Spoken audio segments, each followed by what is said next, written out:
League general secretary general youth league Sindh Syed Haider Ali Shah साहब जो नचन ऐं पंहिंजो पैगाम तव्हां ताईं पहुचाए। नहमदुहु व नसल्ली अला रसूलिहिल करीम, अम्मा बाद अऊज़ु बिल्लाहि मिनश शैतानिर रजीम, बिस्मिल्लाहिर रहमानिर रहीम।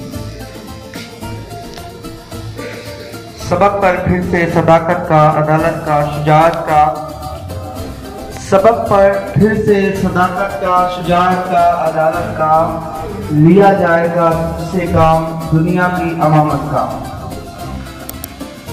तहरीक मिनाजुलकुरान लाड़काना जिला और तालके के तमाम अहदेदारान, उसके साथ मिनाज यूथ लीग के तमाम अहदेदारान, MSM के कारकुनान और दीगर अहबाब, अस्सलाम वालेकुम व रहमतुल्लाहि व बरकातुहू।